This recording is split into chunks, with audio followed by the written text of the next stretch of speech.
बिस्मिल्लाहिर्रहमानिर्रहीम।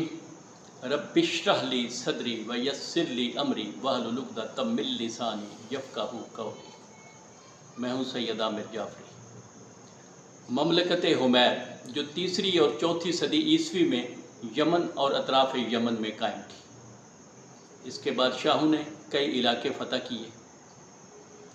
हुमैरी बादशाहों में फ़ातह होने के अलावा एक और बहुत बड़ी सिफ़त थी कि ये ज़हूर इस्लाम से कई सौ साल पहले हज़रत मोहम्मद मुस्तफ़ा सल्लल्लाहु अलैहि वसल्लम और उनके मुतल्लकीन को जानते थे, और उनमें से कुछ तो उन पर ईमान भी रखते थे। मसलन इनमें से एक बादशाह का नाम अल-हरस था। उसने अपने शेरों में हजूर सल्लल्लाहु अलैहि वसल्लम का ज़िक्र बड़ी अकीदत और मोहब्बत से किया। हजूर का इस्म गिरामी अहमद है। काश मेरी ज़िंदगी वफ़ा करे और मैं उनके मबऊस होने के बाद 1 साल तक ज़िंदा रहूँ। हुमैरी बादशाह तुबा के मुतालिक तो मशहूर है कि वो हुजूर सल्लल्लाहु अलैहि वसल्लम की बेसत से बहुत पहले आप पर ईमान ले आया था।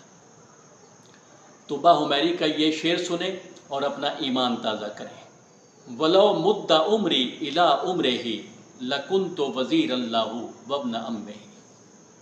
इस शेर का मफ़हूम है कि अगर मेरी ज़िंदगी ने वफ़ा की तो मैं आपका वज़ीर साबित होऊंगा और आपका उसी तरह मददगार बनूंगा जिस तरह आपका चचाज़ाद भाई आपका मददगार होगा। मौला अली अलैहिस्सलाम के मददगार होने के कायल तो पिछले लोग भी थे। अगर आज कुछ लोग कायल नहीं तो उनकी कोई मजबूरी होगी। नाराए हैदरी।